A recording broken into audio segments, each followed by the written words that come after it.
Queria convidar vocês para abrirem comigo no livro do Apocalipse. Apocalipse, capítulo de número 2. Nós estamos nas quartas-feiras estudando o livro de Apocalipse, estamos nas cartas e vamos ficar algumas semanas ainda nas cartas de Jesus às igrejas da Ásia. Hoje nós estamos na terceira carta, a carta à igreja de Pérgamo, capítulo 2 do último livro da Bíblia, verso 12 ao verso 17, as últimas palavras de Jesus para esta igreja. Já faz algum tempo que eu fui convidado para falar num evento para jovens que tinha o seguinte tema como ponto de início para as reflexões. Era uma pergunta, na verdade, e a pergunta era: jovens cristãos, será que somos de um outro planeta? Quando eu recebi a pergunta, eu fiquei em dúvida sobre a resposta que os jovens gostariam de ouvir. Liguei para a pessoa, o líder de jovens da igreja, e perguntei: meu querido, você me mandou uma pergunta e você quer que eu prepare as palestras, as pregações a partir de respostas para essa pergunta, mas eu preciso saber qual é a resposta que vocês estão esperando. Jovens cristãos, será que somos de outro planeta? Qual é a resposta? Você quer uma resposta positiva ou você quer uma resposta negativa? E aí o líder da juventude dessa igreja me explicou que ele gostaria de uma resposta negativa. Gostaria de dizer que os jovens cristãos não são extraterrestres, mas são pessoas normais, iguais a todas as outras.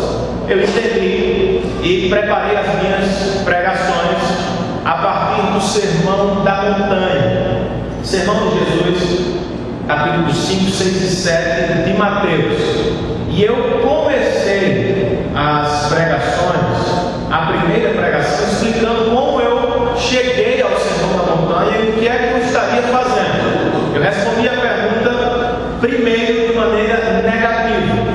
Eu disse: olha, eu vou responder essa pergunta de maneira negativa e de maneira positiva, e vou me concentrar na positiva. Primeiro a negativa: nós não somos de um outro planeta. Com certeza não somos, biologicamente falando.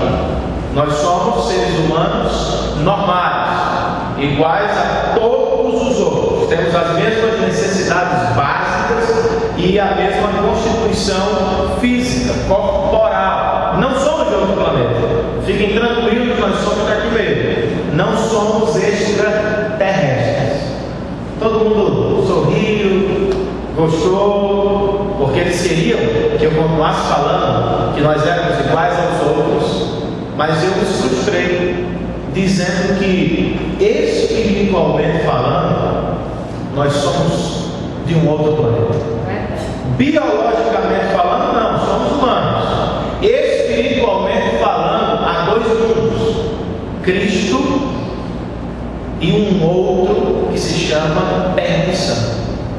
Só há dois mundos: ou você está em Cristo, no planeta chamado Cristo, com a mente de Cristo, com os valores de Cristo, ou você está no outro, que segundo Cristo é governado pelo príncipe das trevas e que tem colocado no coração dos homens um desejo por desobedecer a Deus, e que pela força do príncipe das trevas os homens estão cegos, impedidos de ver a glória do seu Criador.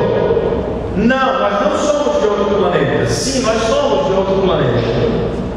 Não temos os mesmos valores. Nós temos as mesmas necessidades, vestimos as mesmas roupas, frequentamos as mesmas escolas, trabalhamos nos mesmos lugares, mas o nosso coração, ele ressuscitou em Cristo. Ele não é mais o mesmo. Então é impossível dizer que somos somos completamente iguais.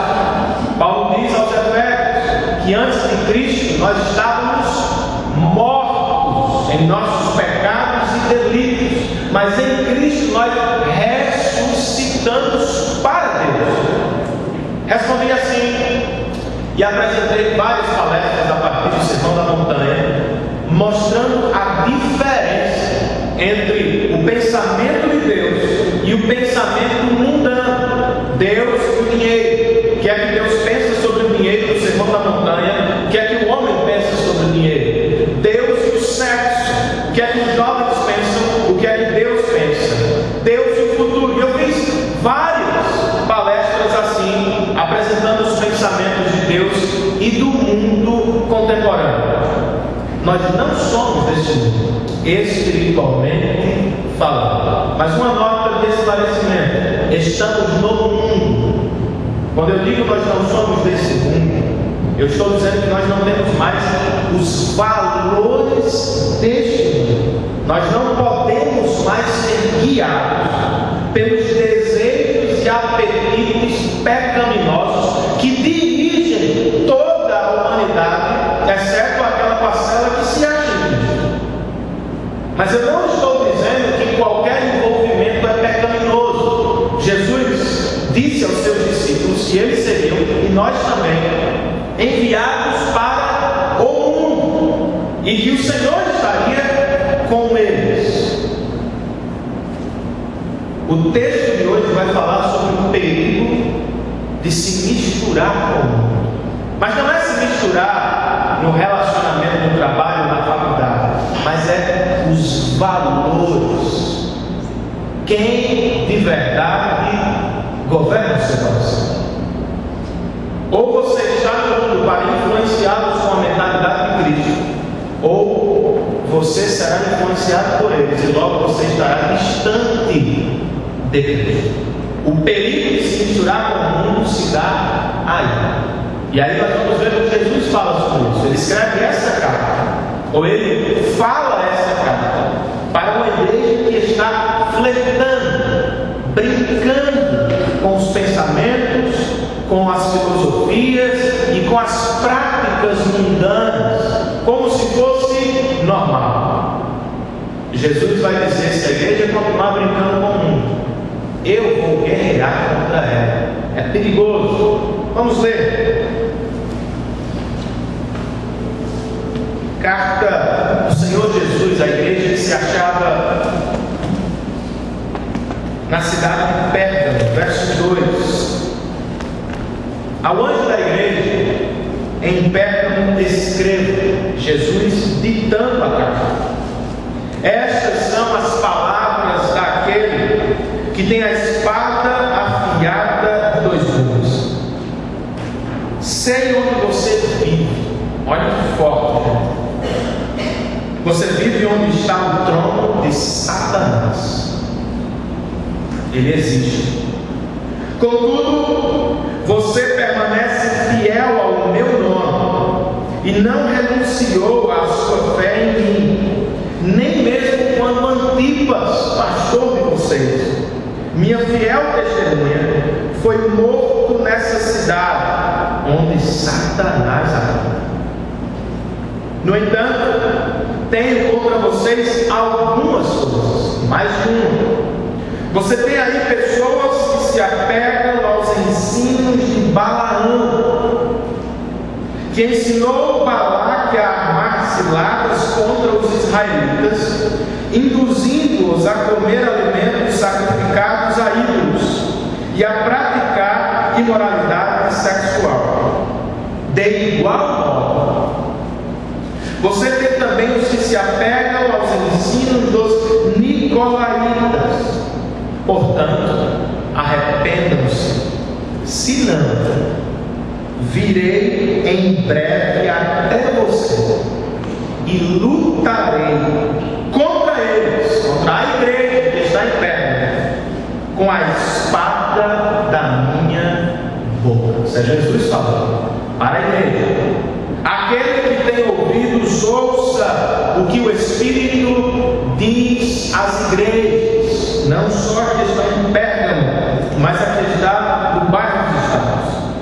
Ao vencedor darei o maná escondido. Também lhe darei uma pedra branca com um novo nome nela inscrito, conhecido apenas por aquele que o recebe.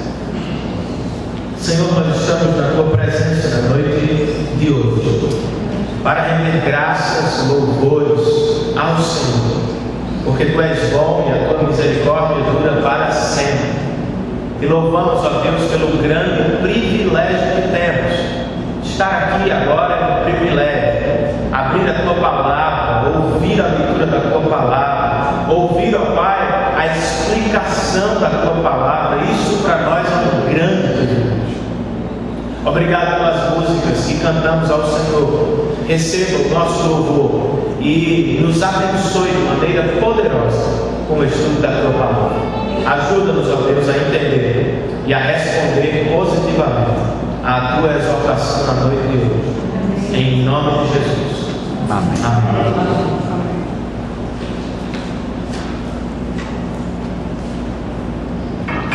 Um dos estudiosos que eu estou consultando para as nossas reflexões de quarta-feira se chama Hamilton, um americano, pregador presbiteriano. E ele, falando sobre esse texto, especificamente sobre as 3 cartas do meio, dos capítulos 2 e 3, ele vai dizer que há uma progressão natural. Pérgamo primeiro, Tiatira segundo e Sardes em terceiro. Essas cartas estão no meio e nelas você encontra uma progressão. Você lê a carta de Pérgamo e você encontra uma igreja flertando, brincando com o ensino errado, brincando com a heresia, brincando com práticas pecaminosas. Você lê a seguinte carta de Tiatira, você encontra uma igreja que já está vivendo na heresia, vivendo nas práticas pecaminosas. E quando você chega à igreja de Sardes, você encontra uma igreja que já morreu pelos ensinos errados e pelas práticas oriundas dos ensinos errados.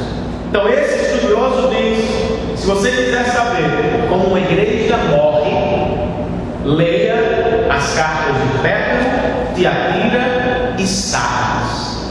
Tudo começa com a brincadeira entre o certo e o errado, entre a verdade e a mentira, entre a palavra de Deus e a palavra do mundo. Disso, a igreja caminha para viver de maneira irresponsável e alheia à palavra de Deus.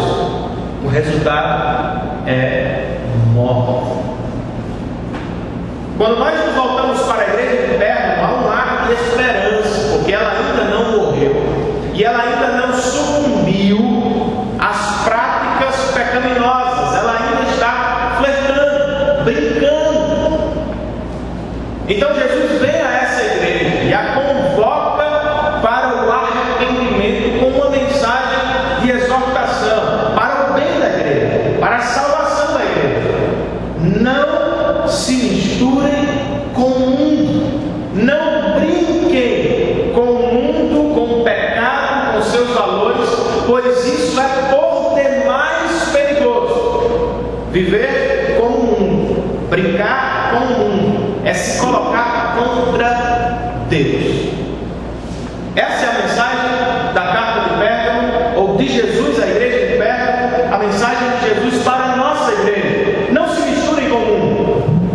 Mas lembrem-se, eu não estou falando de roupas, de esporte, de local de trabalho, eu estou falando de valores, eu estou falando de princípios, eu estou falando de coisas que nós conhecemos a partir da palavra de Deus e que negociamos. Hoje eu vou fazer um pouco diferente, gente, a reflexão. Eu vou levantar 3 perguntas sobre esse tema, o perigo da igreja se misturar com o mundo, e vou responder as 3 perguntas apontando o perigo e o caminho de volta para o arrependimento. A primeira pergunta que eu vou levantar sobre esse tema é: por que a igreja deseja se misturar com o mundo? de Pérgamo, porque é que a igreja de João Pessoa, porque é que a igreja norte-americana, africana, ou em qualquer outro lugar, porque é que a igreja deseja se misturar com o mundo? Primeira resposta para essa pergunta: porque ela está cercada pelo mal. A igreja de Pérgamo deseja se misturar com o mundo, está flertando, brincando com os valores mundanos, porque ela se acha cercada pelo mal. Pérgamo competia com Éfeso, disputando para ver quem era a cidade mais mística da Ásia. Em Pérgamo, gente, havia grandes templos para muitas divindades. Por exemplo, o primeiro templo construído para a adoração do imperador romano foi levantado em Pérgamo. O primeiro templo erigido para a adoração ao imperador romano foi levantado lá. Então, na entrada da cidade, numa das colinas, havia um grande templo ao imperador. Pessoas da Ásia se reuniam naquele lugar para adorar o imperador romano. Em Pérgamo também havia um outro templo dedicado a Zeus, e nele um grande panteão para todos os tipos de deuses gregos, com nomes também romanos. Havia também em Pérgamo um outro grande templo, talvez o maior dos três, ao deus Esculápio. Já ouviu falar sobre esse deus? O deus da cura. Sabe qual era o símbolo de Esculápio? O deus da cura, chamado na época de um deus salvador, uma serpente, a mesma que ainda hoje está como o símbolo da medicina. Por quê? Porque Pérgamo era um dos maiores centros de medicina do primeiro século. De lá surgiu um médico chamado Galeno, que só perdeu a fama para Hipócrates. Para você ter uma ideia de quão famosa era Pérgamo pela sua medicina. Mas naquele tempo, a medicina era mesclada, misturada com misticismo. Então, os médicos, havia mais ou menos 200 templos ao deus Esculápio por todo o império. Sacerdotes em todos os lugares e professores de curas, mas a sede era em Pérgamo. Pessoas vinham de todas as partes para aprender sobre a cura e para receber cura. Ao receberem cura, o deus adorado era Esculápio, o deus serpente, o deus da cura. Então veja onde a igreja está inserida. Ela está no centro de vários templos, no meio de vários templos que adoram a outras divindades. A igreja estava cercada pelo mal. Era a primeira razão pela qual eles desejavam as pessoas se misturar com o mundo. A segunda razão para a igreja de Pérgamo desejar, pela qual ela desejava se misturar com o mundo, era porque a igreja não desejava sofrer. A igreja se mistura com o mundo porque ela não quer sofrer. Saltando o primeiro verso por agora, o verso 13 diz assim: eu sei onde você está, onde você vive, onde está o trono de Satanás. Provavelmente fazendo menção a todos esses templos e deuses adorados. Ele não estava sentado literalmente na cidade, mas ele estava sentado no sistema da cidade. A cidade estava mergulhada em engano. Mas olha que Jesus continua dizendo: contudo, você permanece fiel ao meu nome e não renunciou à sua fé em mim, nem mesmo quando Antipas, minha fiel testemunha, foi morto nessa cidade onde Satanás anda. O mal está cercando vocês. Mas vocês permaneceram fiel quando o pastor de vocês, Hernandes Dias Lopes, citando um outro autor, vai dizer que Antipas era o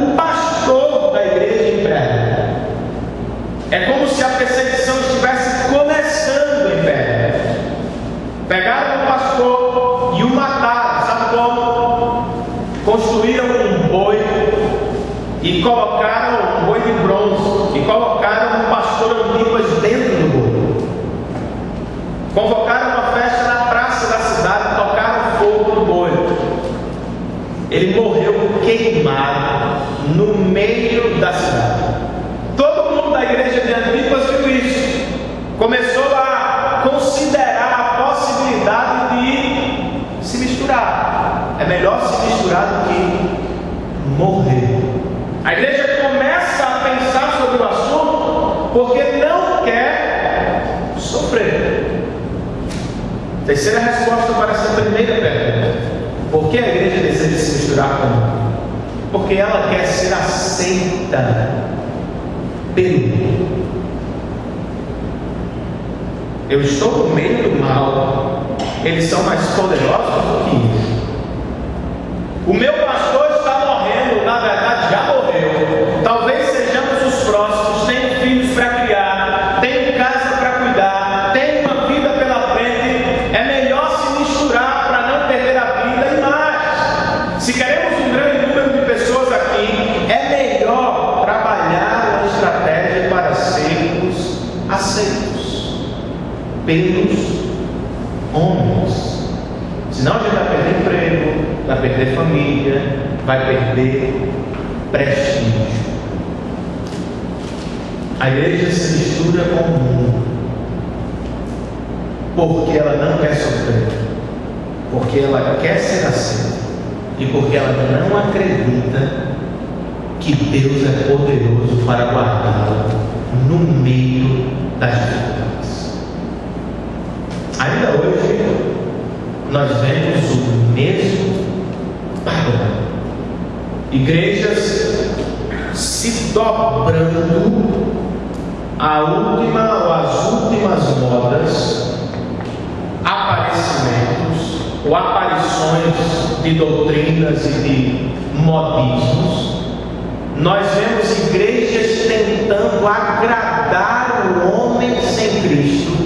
Não, nós precisamos ser bem vistos pelo homem, nós precisamos aparecer, nós precisamos ser aceitos. Então, nós vamos nos misturar um pouquinho. Não, lá dentro a gente não perdeu a essência, mas a gente vai comprometendo aqui, comprometendo ali, para não sofrer, para crescer, para ganhar ibope.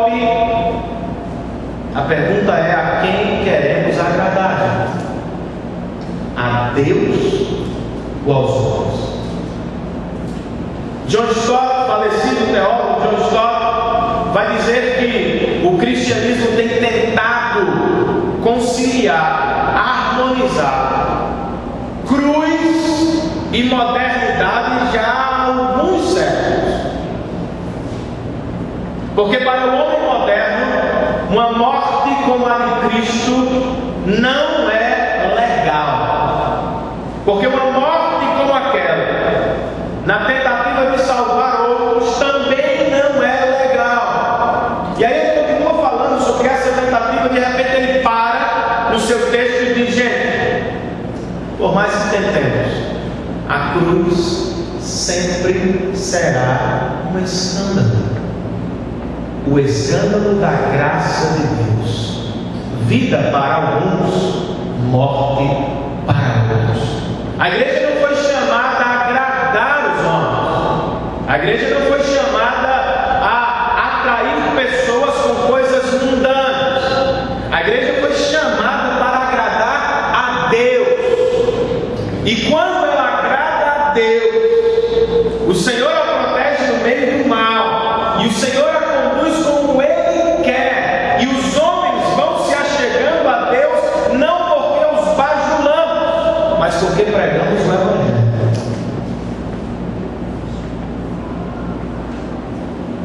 A igreja quer se misturar porque ela tem medo. Ela deixou de confiar em Deus. Se nós não mudarmos, gente, eu não estou falando de forma não. Hoje eu estou de jeans. Dá para ver? De tênis, sapatênis. Mas não teria problema nenhum.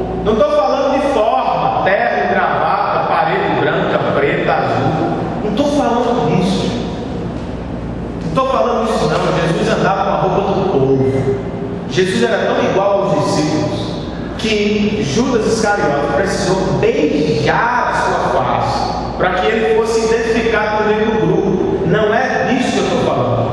Estou falando disso. Vamos falar mais de pecado na igreja, então. O pecado não agrada ninguém. Dizer para a pessoa que ela é pecadora, que há um julgamento esperando todos os homens. Não diz isso mais não. Vamos mudar. Vocês lembram do testemunho que eu dei domingo? Uma igreja aqui de uma pessoa. Eu fiquei triste quando ele me disse isso. Eu não fiquei feliz. Há dois espaços. Um espaço para crentes, no qual se prega a palavra de Deus, e eu gostaria de ver para crer. E no outro, um espaço para não crentes, onde se fala de prosperidade, autoajuda, bem-estar, sucesso. Eu falei, gente, não, porque nós queremos atrair as pessoas. Que adianta juntar 4.000 pessoas, 5, 10, se você está empurrando-as ainda mais na destruição. Vocês entendem que eu estou falando? Compromisso com a palavra. Nós precisamos confiar em Deus. MacArthur escreveu um livro chamado Com Vergonha do Evangelho, no qual ele diz que a igreja não prega mais o Evangelho porque ela está com vergonha. Ela não acredita que Deus vai salvar. Ela não acredita que pregar é suficiente. Então ela tem que criar. Ela tem que fazer eventos a cada semana, mudar e tal, e correr, e se parecer cada vez mais comum. Não se contrata mais pastores para pregar a palavra. Isso não já é mais importante. Agora se contrata, sei lá, alguém para ornamentar, alguém para criar. E o essencial é colocado de lado. Por quê? Porque não atrai pessoas. Pode não atrair segundo o mundo. Nós não somos uma empresa. Nós funcionamos como empresa em parte. Somos uma organização, sim, mas somos um organismo. Nós não devemos funcionar como uma empresa. Se não crescermos isso, nós não estamos tendo sucesso. Quem disse? Sucesso na Bíblia é diferente. Sucesso na Bíblia é medido por fidelidade, piedade, devoção, amor, paixão por Deus. Por que é que a igreja deseja se misturar com o que ela tem medo do mal? Não está confiando em Deus? Porque ela não quer sofrer? Porque ela quer ser assim. Segunda pergunta: como é que a igreja se mistura com o mal? Ou melhor, com o mundo? O que significa na prática se misturar com o mundo? Se misturar com o mundo significa negociar a verdade das Escrituras. Como é que a igreja se mistura com o mundo? Negociando a verdade das Escrituras. Jesus fala da fidelidade dos irmãos no meio do sofrimento, da morte de Antipas.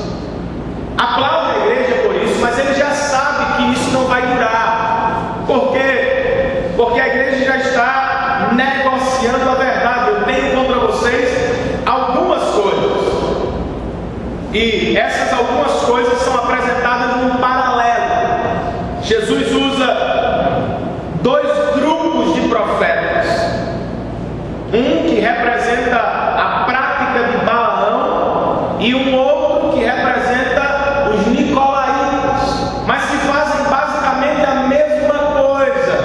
A mesma coisa. Não sei se você se recorda.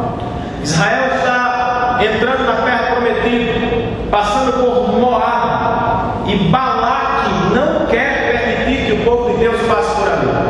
Ele contrata Balaão para amaldiçoar Israel. Balaão não consegue. Toda vez que ele tenta, ele fica sabendo que Deus está com Israel. Então ele, sabendo disso, cria armadilhas. Olha, não dá para amaldiçoar esse povo, mas dá para tirar a bênção de Deus deles. Como é? Dá para fazer isso? Dá. Dê para esse povo mulheres bonitas, que não sejam israelitas. E dê para esse povo comidas sacrificadas aos nossos ídolos. Chame-os para a festa pagã. Vamos ver se eles vão. O que é que acontece com os israelitas? Bem, nós não recebemos nenhuma maldição deles. Eles são aparentemente nossos amigos. O que há de mal de participar da festa pagã se no nosso coração Yahvé é o nosso único Senhor?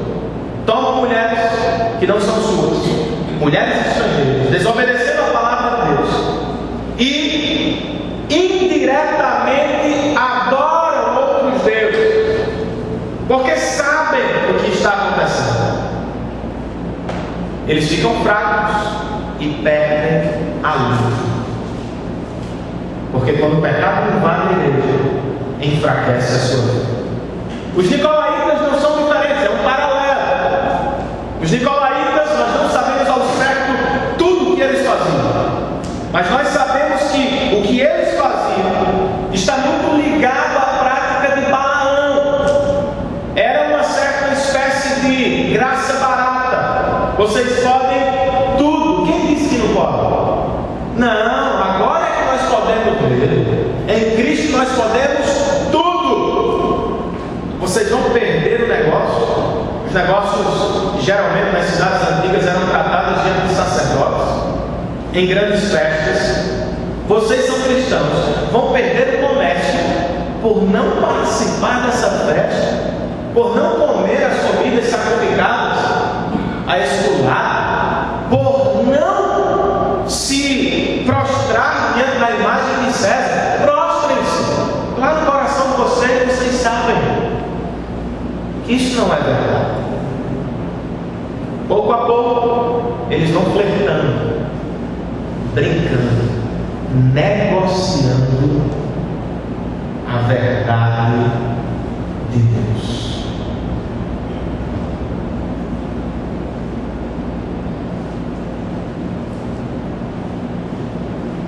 Quando nós negociamos a palavra de Deus, nós estamos a passos largos, correndo para o abismo. Francis Chan escreveu um livro há algum tempo atrás chamado Deus Esquecido, falando sobre o Espírito Santo. A igreja se esqueceu. E aí na introdução do livro ele fala que o Espírito Santo está longe, que a igreja nem sabe. A igreja está andando com as próprias pernas, na força do próprio homem. Ele disse que tudo que uma igreja precisa para ter sucesso aos moldes mundanos, é de um bom orador, uma boa banda de louvor, um bom espaço e um bom estacionamento. Pode botar, tem. Quer negócio? Faça isso que dá certo. Aí ele conclui o seu pensamento. Mas isso não significa dizer que Deus estará no meio deles. Você pode reunir 4.000 pessoas e entreter bodes e nunca converter ovelhas.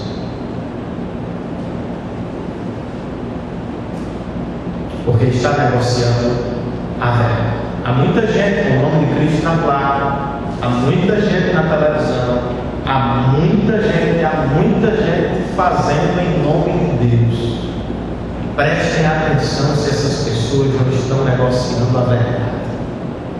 Outra vez, valores. Quer um exemplo, gente? Quer um exemplo? Jesus nos diz no Sermão da Montanha que nós devemos fazer tesouros nos céus. Isso não significa dizer que não podemos ter poupança, previdência, nos planejar a vida dos nossos filhos. Não. Isso significa dizer que nós não podemos fazer de Deus, de Mamon, o dinheiro, um Deus.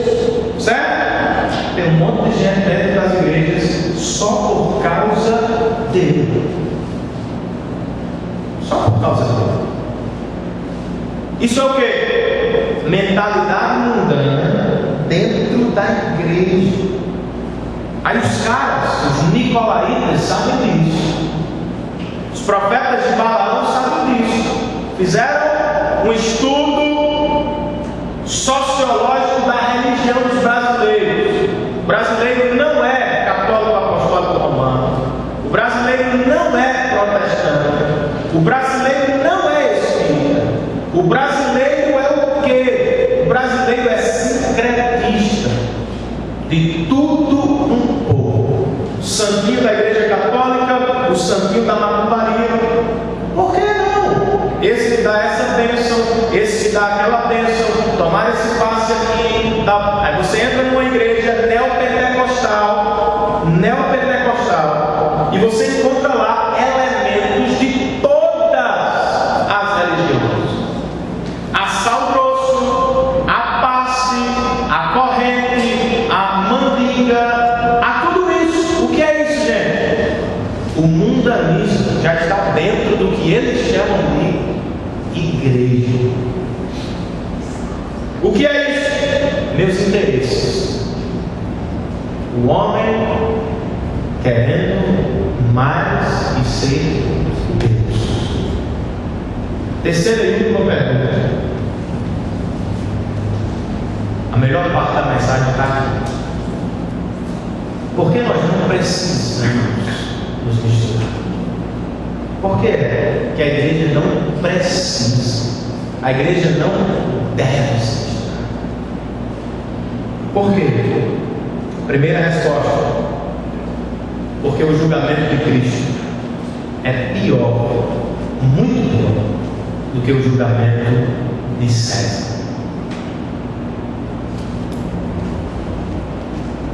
Vocês estão com medo da espada romana? Vocês estão com medo de perder a cabeça? Saibam, eu falo com vocês, verso 1. Estas são as palavras daquele que tem a espada afiada de 2 gumes. César tem uma espada, ela é boa, ela corta. A minha corta muito mais. Verso 16: portanto, arrependa-se, senão eu vou enviar gafanhotos contra vocês. É isso? Vou permitir que César corte a cabeça de vocês. É isso que está aí. Se vocês não se arrependerem, virei em breve, eu, o Senhor Jesus Cristo, até você, e lutarei contra eles com a espada da minha boca. Não imagine Jesus com uma espada saindo de sua boca. Mas saiba que essa linguagem do Antigo Testamento tem a ver com julgamento.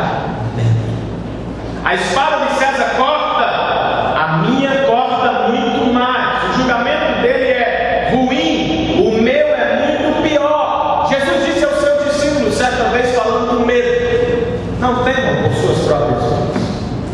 Não temam aqueles que apenas podem matar o corpo. Temam antes aquele que pode matar o corpo e lançar a alma no inferno. Ele não estava falando de Satanás. Satanás não tem esse, ele só recebe. Só Deus pode fazer isso. Por que a igreja não deve se misturar com o mundo? Porque o julgamento do mundo é muito inferior. O julgamento de Cristo é muito mais sério, porque ele é eterno. Você morre na mão de César aqui, mas se morrer com Cristo, você vive com ele para sempre. Mas se você viver com César e seus valores e morrer sem Cristo, o julgamento de Cristo será eterno. Isso é terrível. A igreja não precisa se misturar com o mundo, porque o julgamento de Cristo é pior. Segunda resposta para essa pergunta: a igreja não precisa se misturar com o mundo, não deve se misturar com o mundo, porque o banquete de Cristo é muito melhor.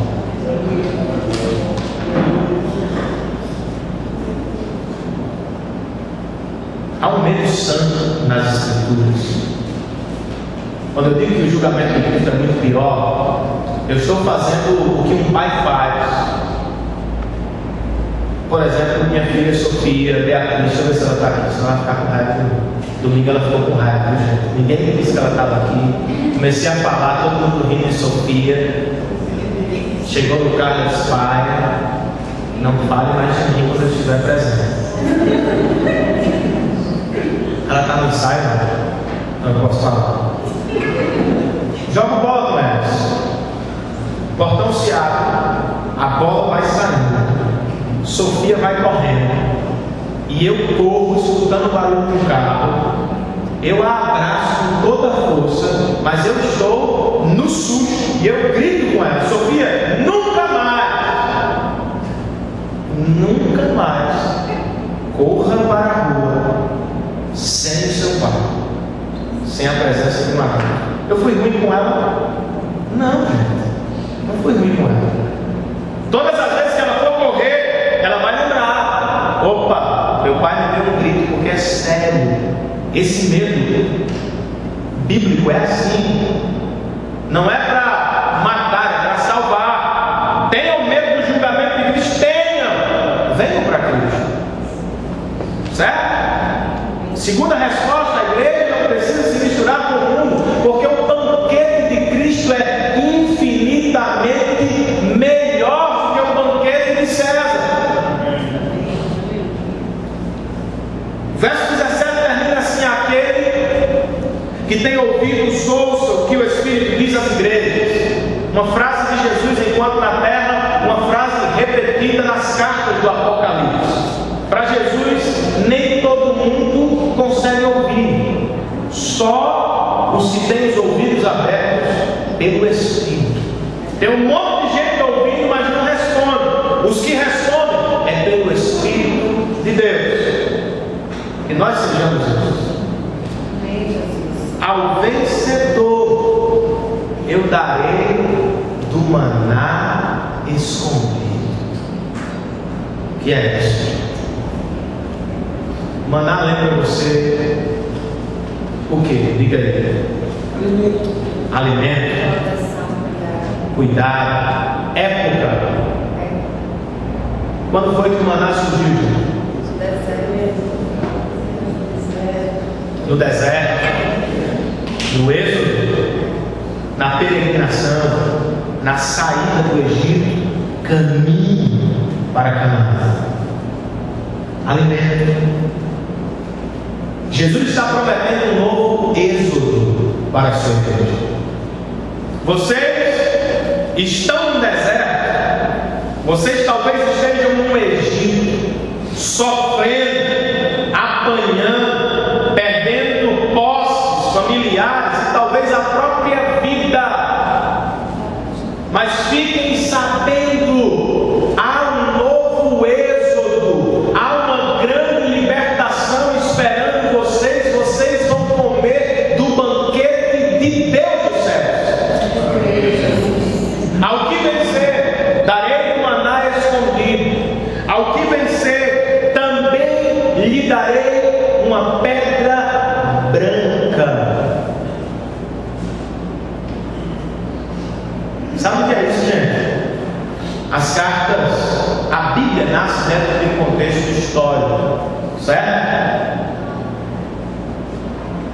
Para os nossos irmãos, pedra branca significava alguma coisa.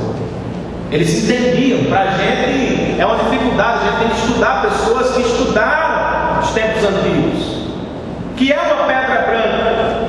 No primeiro século, pedra branca era a senha para se entrar nos banquetes reais. Você precisava de uma pedrinha para entrar num banquete. Pagão, mundano. Jesus está dizendo: se vocês não entrarem no deles, não tiverem a mente mundana, perderem a festa do mundo carnal, fiquem tranquilos.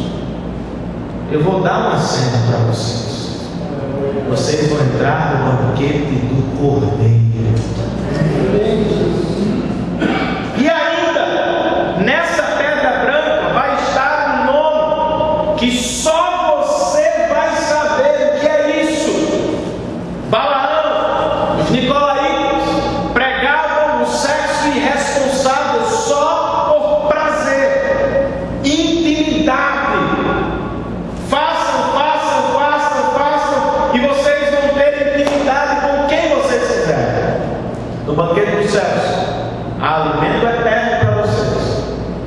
Vocês têm acesso por Deus e para Deus. E lá vocês vão ter intimidade com o próprio Deus. Ele vai conhecer vocês por um nome especial. E vocês vão conhecê-lo também. A igreja não precisa se misturar com o mundo. A festa do mundo é muito pequena. A festa do mundo é muito passageira, efêmera, muito fraca. Prazer passageiro. A minha alma não tem sede pelas coisas do mundo. A minha alma tem sede de Deus. Então eu não preciso viver a filosofia mundana, correr desesperadamente atrás do dinheiro, pisando em A, B, C, esquecendo-me dos que estão ao lado ou ficando para trás. Eu não preciso disso. Minha sede não tem sede, minha alma não tem sede de um real, minha alma tem sede de um Deus real. O banquete está preparado. Ao vencer, você terá acesso. Outra vez, semana passada eu disse isso. As cartas não estão pregando salvação por esforço próprio. Esforcem-se por entrar. Se vocês não se esforçarem, não conseguir. Não é isso. As cartas estão pregando o seguinte: os salvos em Cristo Jesus, bota sangue na canela, eles vão perseverar. Não para conquistar, mas porque já foram conquistados. Já nasceram de novo. Já não faz mais sentido viver como antes. Já não faz mais sentido desejar as mesmas coisas. O meu coração não bate na direção do que batia. Eu já não sou o mesmo hoje pelo Espírito de Deus. Eu comparo Cristo e o pecado. Cristo é incomparavelmente melhor.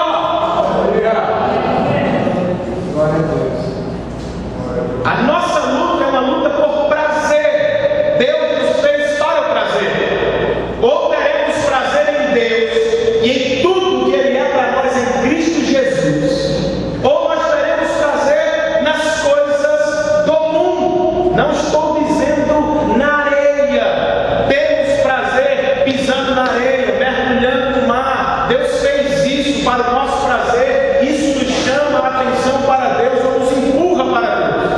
Estou falando dos prazeres que Deus condena. Porque no final das contas, eu termino por aqui, só há duas mensagens, dois sermões sendo pregados em todos os tempos: o do cordeiro e o da serpente, o de Deus e o de Satanás. Deus é bom, perfeito, tudo o que Ele faz e fala é bom, perfeito. Ou Satanás. Nem sempre é assim. Talvez você seja igual a Deus. Olha, vocês estão perdendo. O pecado é enganoso em sua proposta. O pecado nunca paga o que promete. E o pecado é enganoso uma vez que você cai. Engano dizendo bem é melhor do que Cristo. Quando você cai, não te dá o que prometeu. E ainda tem amarra, dizendo que você não pode voltar porque você pecou. Qual é a mensagem que você vai ouvir? Qual é a mensagem que nós vamos ouvir, gente? 24 horas, 7 dias por semana. Nós escutamos 2, 3 mensagens de meia hora, 1 hora. E o restante somos bombardeados por nicolaítas e por profetas do tipo de Balaão. Se comprometam. Comprometam a verdade. Negociem a verdade. Não sofram por ele. Não chorem por isso. Vocês não precisam. Se nós não nos arrependermos, ele virá contra nós e lutará contra nós. Mas se atendermos a sua voz hoje, e Ele está falando para que isso aconteça, a as graças do presente, bem como as promessas da eternidade, serão suficientes para nós também. Vamos cantar ao Senhor. Queria que você pensasse no que você